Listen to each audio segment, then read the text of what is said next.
Hello everyone, I am Samir Mohammed. I work as a research assistant at the Mycetoma Research Centre. I will be taking you through the Mycetoma Young Researchers Association. Before we start, I would like to declare no conflict of interest in my presentation. Through my presentation, I will be taking you through the Mycetoma Young Researchers Association, vision, mission, objectives, activities, the progress we've made so far, as well as the membership and how you can join. The Mycetoma Young Researchers Association was launched in November 2022 with the aim of uniting younger researchers with experienced mentors interested in mycetoma research. The Mycetoma Young Researchers Association envisions a world where mycetoma is no longer a health burden. By advancing research, raising awareness, developing effective treatments to improve the quality of life of those affected by mycetoma. The Mycetoma Young Researchers Association mission is to foster a collaborative and supportive environment for younger researchers interested in mycetoma research and empower the next generation of younger scientists by providing them with the necessary tools and resources, as well as networks, to conduct high-quality research to contribute to the global fight against mycetoma. The Mycetoma Young Researchers Association objectives are promoting research, networking, capacity building, community engagement, as well as advocacy and awareness. The Mycetoma Young Researchers Association has many activities like mentorship programs, conferences and workshops, scholarships, and research grants. Membership in the Mycetoma Young Researchers Association is open to young researchers interested in mycetoma research, healthcare professionals, and scientists who wish to mentor and support younger colleagues, as well as institutions and organizations interested in mycetoma research and treatment. Since its launch in 2022, the Mycetoma Young Researchers Association had many activities. On the launch day in November 2022, various presentations were held by members from various disciplines. In January 2023, we organized the first workshop on research methodology, followed by a workshop on laboratory diagnosis in March 2023. And in March 2023, we participated in a Karma Scrubs event that aimed to highlight career pathways after graduation for medical students. In March 2024, Myra was back in action, working on several projects, and the Mycetoma Research Club serves as the initial hub for the dissemination of results. I would like to leave you with some photos from the launch day and from the Karma Scrubs event. For joining the Mycetoma Young Researchers Association, you can visit the Mycetoma Research Centre's website, where you will find the registration form, and you're welcome to join. Thank you. Hello and greetings. Thank you all for joining me today in a very short presentation where I'll be discussing some of the work that I did during my PhD studies. So I'm Lamis Al-Khair. I'm a pharmacist working as a lecturer at the Faculty of Pharmacy, University of Khartoum. I'm also a research assistant at the Mycetoma Research Centre. And during my PhD, I worked on the design and synthesis of a novel group of compounds called imidazo-1,2-B pyridazine as potential drugs that could hopefully be developed into safe and effective treatments for EU mycetoma.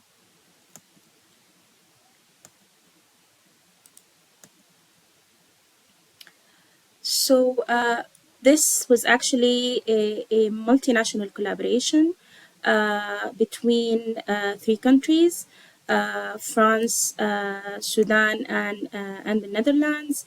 And in France, I worked at the University de Tours under different laboratories, and the University of Khartoum, and at the Erasmus Medical Center. So I'll start by a brief introduction about the current challenges in mycetoma treatment. So mycetoma, the fungal type of mycetoma, which is EU mycetoma, is actually currently being treated with prolonged administration of antifungals in addition to surgery. And despite that, the cure rates are really low, and the recurrence rates are really high. That's why there's an urgent need for the discovery and development of new drugs for the treatment of this devastating disease. I'll talk briefly about how the project started. So it started by us at the laboratory of Simba. We gathered the library of 43 compounds, and these compounds were then tested against Mycetoma mycetomatis, which is the main causative agent of EU mycetoma, under 2 concentrations, and using an XT viability assay. And actually, this preliminary screening resulted in the discovery of 5 hits. So these are compounds that inhibited the fungal growth at both concentration. And what was exciting was that these compounds had a common structural backbone, which is the imidazopyridazine backbone, which you can see is highlighted here in the structures of the compounds. Then we took these 5 compounds and we tested them in other dilutions, various dilutions, against different strains of Mycetoma mycetomatis. And this is mainly to determine their IC50s and MIC50s. And as you can see here, for example, we have some compounds like S13 that had IC50s that are quite comparable to itraconazole. S13, S14, and S15. All of these had IC50s that are quite comparable to itraconazole. And again, all of these compounds shared a common structural backbone, and this made us be assured that they probably act on one target within the causative organism. So what we did is we kept the core of the compound the same, but then we did some modification around different positions, which is, for example, position 2, position 3, 6, and 8. And the idea is that we introduce different functional groups and we see how would these functional groups affect the activity. So for the synthesis, we developed a synthetic pathway that was relatively simple, relatively cheap, and we were able to obtain all the products that we wanted in sufficient quantities, and we could easily purify these compounds. So the synthetic pathway is ranging from, depending on the product that we want to produce and its complexity, it goes from 4 to 6 steps. And all in all, we designed 57 analogs, and these analogs were designed in batches. And each batch was informed, like the design of each batch is informed on the activity of the previous batch. So we took into consideration the structure-activity relationship while designing new batches, and we were successful in enhancing the activity or the antimycetomal activity as we got from batch 1 to the 3rd batch. Now to the biological evaluation. We actually did 3 types of biological evaluations. Of course, the main was the antifungal testing against Mycetoma mycetomatis, and we also did cytotoxicity testing against fibroblasts, and we did also antifungal testing against some model fungi. So starting with the antimycetomal activity, we actually found that we have 15 of the compounds, of all the compounds that we synthesized, that had an IC50 equal or less than 5 micromolar. So we consider these to be the top compounds. And we also were able to get a clear structure-activity relationship, meaning that certain functional groups were found to be preferable at certain position to enhance the activity. Then moving to the cytotoxicity, we decided to see how these compounds would affect fibroblasts, which are a model that is regularly used for testing basal cytotoxicity. And actually, we found that our compounds had much higher or relatively higher IC50s against the fibroblast compared to the causative organism. Compared to itraconazole, if you can see here, it had an IC50 against the microorganism that is almost equal to the IC50 against the fibroblast. This means that the toxicity of our compounds is probably going to be lower than that of itraconazole. And this is indicated by selectivity index. So as you can see, all of our compounds had the selectivity index more than 1, while itraconazole had a selectivity index of 0.8. And this is actually known about itraconazole. We know that it's a drug that has a lot of toxic effects. Then moving to the antifungal testing against the model fungi, as we wanted to see to expand the antifungal activity of our compounds. And we were able to find that some of our compounds actually had activity or good activity against Candida albicans and fumigatus, which is a mold. And this encouraged us, it gave us reassurance that these compounds could also act as broad antifungals. Then we also tried to predict some of the pharmacokinetic profiles of these compounds. And of course, we did it for the 15 top compounds using the Swiss ADME server, which uses mathematical modeling to predict some of the pharmacokinetic properties of a drug. So we got something that is called the bioavailability radar. And this radar basically captures certain parameters from the molecule. It calculates it, and then if the values of these parameters fall within the red zone of the radar, this means that the compound has good predicted bioavailability, oral bioavailability. And all of our compounds had a much better profile compared to itraconazole. As you can see, itraconazole has about 4 values that are actually outside the red zone. And also, this is known about itraconazole. We know that its pharmacokinetic profile is a bit erratic and not so optimal.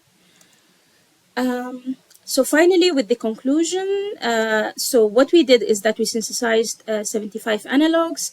15 of them had an IC50 that is equal or less than 5 micromolar.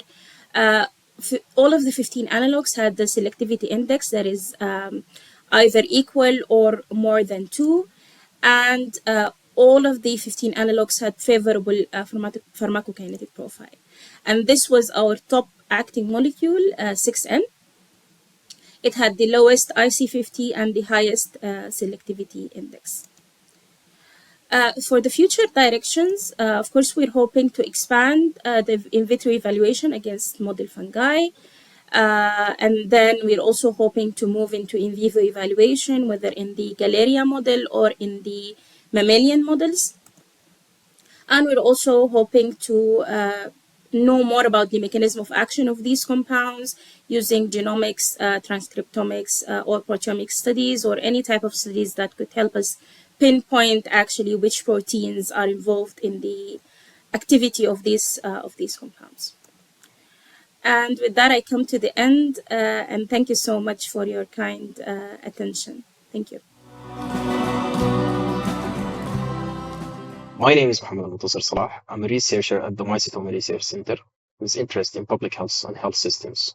I'm very grateful for the opportunity to present for such an esteemed audience, and hopefully this presentation will be worth your while.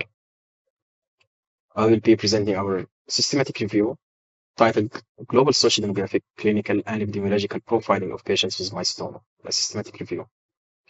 This review was led by the Mycetoma Research Centre with an invaluable support from the US CDC. The review is currently with close neglected tropical diseases and hopefully will be published soon. So let's start with a quick introduction. Mycetoma is a chronic, disabling, subcutaneous, granulomatous inflammatory disease caused by a variety of fungi, young mycetoma, or bacteria, tiny mycetoma. Without treatment, this disease can often lead to high morbidity rates, including amputations, disability, and rarely death. There is also the social impact of mycetoma, including reducing the quality of life, imposing a burden on family members, and causing social stigma. So, mycetoma presents with a clinical trial: a painless swelling with multiple sinuses discharging grain-containing perioral or pseudoperioral discharge. Mycetoma primarily occurs in tropical and subtropical regions in what's known as the mycetoma belt. The distribution of causative organisms of mycetoma varies globally and even within a country. The rationale behind this systematic review: despite the mycetoma being registered as a neglected tropical diseases, as one of the neglected tropical diseases, and having a substantial impact on global health, the epidemiology of mycetoma remains largely unknown. So gaining a better understanding of mycetoma epidemiology will enable more targeted education, prevention, and treatment in high-risk areas, reducing the disease burden. We aim through this review to establish a global social-demographic and clinical profile of affected patients, and to characterize the geographical patterns of causative organisms of mycetoma. So this systematic review follows the PRISMA group reporting guidelines with a protocol registered with Prospero. The research included several databases, including PubMed, Web of Science, Google Scholar, and others. And we even extended the search to the included articles reference list. So in total, the team screened through almost 16,500 articles. The process was meticulous with as little room for error. So we included observational studies in which the mycetoma patient social demographic profile was described. We utilized an extensive search strategy with no restrictions on language or date of publication. This minimized bias and allowed the inclusion of 72 eligible articles. So these 16,000 articles have been excluded on being duplicated studies, review articles, systematic review, literature review, or any other type of review, case reports, case series, and studies limited to certain groups, for example, knee mycetoma or pediatric mycetoma, to reduce bias. We extracted data from the included studies using a Cochrane modified pre-pilot extraction form, focusing on three main areas: study descriptions, including year of publication, country, number of mycetoma patients, and others, social demographic profile of patients, age, sex, educational level, residence, and occupation, and the clinical characteristics of patients, comorbidities, disease severity, and involved body regions. So this shows the Prisma flow diagram for the systematic review, highlighting the included databases, the screening process, and the manual search on the right side of the image. So the definitive included studies were assessed for quality assessment using a modified Newcastle-Ottawa scale across the following domains: cohort selections, which considers the sample representativeness; comparability, examines the control of confounding factors, and similarity of study groups; and the outcome, evaluating blindness or blinding, follow-up duration, and validity of statistical tests. So we had 32 studies with high quality, 2 with fair quality, and 38 studies with low quality. This is how we calculated quality scores. So this image shows the summary of quality assessment for included studies, showing the 3 domains: cohort selection, comparability, and outcome, and overall quality score. Our findings: we have included 72 studies composing 35,000 individuals and 29,300 patients with mycetoma. The study population and number of mycetoma varied widely, and the 72 studies comprised 22 countries: Sudan, India, Senegal, Argentina, Venezuela, and so on. The socio-demographic profile of patients was age of a mean age of 35.6 and range from 27 to 53 years old. Sex showing male predominance with 73.5%. Education and living levels showing illiteracy of patients with 66.7%, and 72% were living in rural setting. Patients reported predominantly being farmers with 38.3% of occupations. So this plot shows the socio-demographic profile of patients, age, sex, occupation, the patients being predominantly adult male, and their occupation being farming. The clinical profile based on the involved body parts, the disease severity, and the clinical outcomes showed the patient having lower limb involvement, predominantly 67.9, and the outcomes vary substantially from amputation to cure. Again, this box plot demonstrates what I've just mentioned. We have plotted the global distribution of causative organisms of mycetoma by etiology, although this greatly undermines the burden of disease, depending on only published researches, which shows the mycetoma belt. We have also plotted the distribution of causative organisms of mycetoma by genus, showing which organism and which genus is more common in which regions. For example, in Sudan, mycetoma predominates, but that does not exclude other type of organisms. So the study had its limitations, ranging from the heterogeneity in population sources and inconsistent data reporting among studies, the possible case duplications from overlapping regions and similar timeframes, which limited our ability to compare epidemiology. The inclusion of studies with lower quality scores,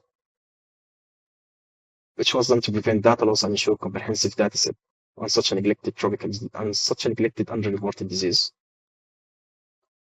Limited number of publications from relatively small number of countries. So our recommendations: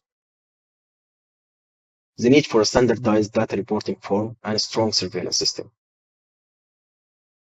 Health societies will greatly benefit from implementing preventive measures for at-risk groups in endemic areas and promote awareness campaigns in vulnerable communities. To prioritize methodological transparency in research, which was the primary reason for the low scores in the quality assessment of included articles. The need to improve fungal diagnostic capacity and access, enabling genus or species level identification of causative organisms. Mapping the distribution of actinomycetoma, eomycetoma, leading to a more accurate diagnostic and appropriate treatments.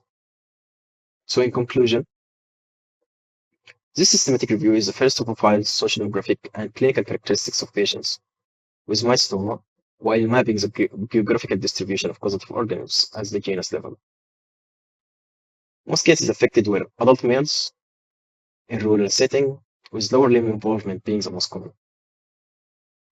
The distribution of causative organisms varied by region, and the variability in outcomes and organisms underscores the complexity of the disease, highlighting the need for further research to understand its global impact. Again, thank you for your time. Please email me at muhammad.almuntasir.salah@gmail.com for any questions or additions, or if you're willing to cooperate in future projects. Thank you very much. My name is Siam Ali, and today I'm going to share with you my research experience as a mathematician at the Mycetoma Research Centre, working in mycetoma histopathology diagnosis and AI. So here are the outline for my talk. So to start with, what is AI? Of course, and almost everyone understand what is AI. So basically, it's uh, it's training a mathematical model to perform certain tasks that require human intelligence and human cognition. So those AI models could be divided into machine learning model and deep learning model. The machine learning model requires some sort of human intervention to define the features that are uh, descriptive or quantitative descriptor for the data. And from those features, the model will perform the certain task, whether they are prediction, classification, or whatever. The deep learning model is considered to be as a black box. It's designed to mimic the neural network in human brain, and through set of layers, it's performed the feature extraction or feature definition. And by the end of the layers, it will report the task, the outcome of the task. So whether we are dealing with machine learning model or deep learning model, AI could have different application in histopathology, in pathology and histopathology more particularly. Uh, so when we apply AI into medical pathology, this could significantly improve the diagnostic accuracy because the model will be trained and exposed to different cases and scenarios, and it could also provide some sort of second opinion to pathologists for some challenging cases. And we can't forget to mention that AI could speed up the process by analyzing the images, the lab result, the patient record, all in us. Those are just few to mention, but of course there are many, many more impacts or application in AI and medical pathology. So when we conduct AI research in histopathology, it could either go through a detection task where we'll be more interested in identifying any abnormality in the tissue or in the cell, or it could be a segmentation where we focus more on precisely segment a certain tissue component or a cell type in the tissue, or it could be focused on the analysis of the tissue overall. For example, presence of a certain disease, the classes of the disease, and so on. So having all this in mind, we started the first project on mycetoma histopathology diagnosis and AI. And this project was my PhD research, and it started at the Mycetoma Research Centre. And the work was conducted in collaboration between three partners in France: University of Tours, University of Orion, and Department of Tropical Medicine in Boston Hospital. Each of the partners participated in the different arm for the research. So we work on pathology, image processing, and artificial intelligence. And to develop the mycetoma model, we had to go through three main uh, components. We needed to define a database, and because there were no previous similar study in mycetoma and AI or mathematical modeling generally, we had to create a database from scratch and then define a model that classified between mycetoma grains and eventually automatically segment those grains within the tissue. So we created the database and we call it My Data. At the beginning, we had 180 patients in the database, but we conducted selection and excluding criteria, and we end up with the database collected from 142 patients. 80 of them were eomycetoma patients and 62 were actiniomycetoma patients. Here are the samples for the image. Here are the samples for the image in the database, and the grains are highlighted in green and red rectangles.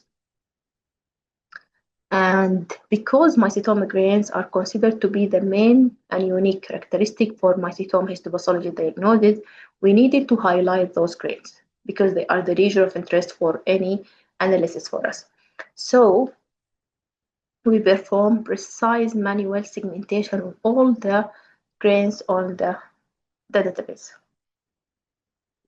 And we end up with creating my data with a total of 864 images. 471 of them are eomycetoma, and the remaining are actinomycetoma, and they included different species that are commonly seen in Sudan.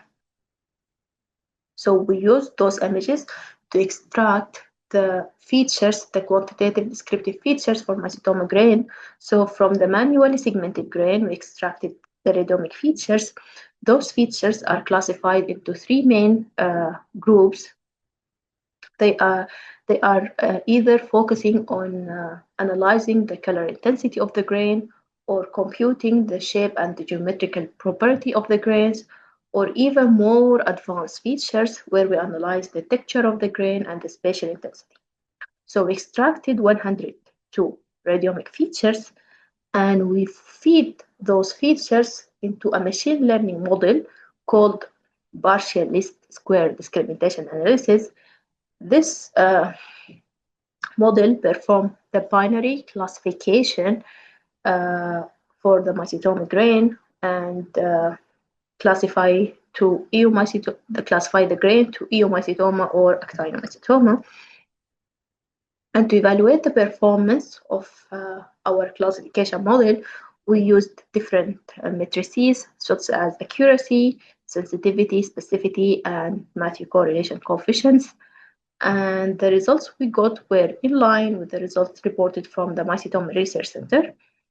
And the accuracy of 91.89 showed that our model is capable of having performance similar to the expert pathologist at the MRC.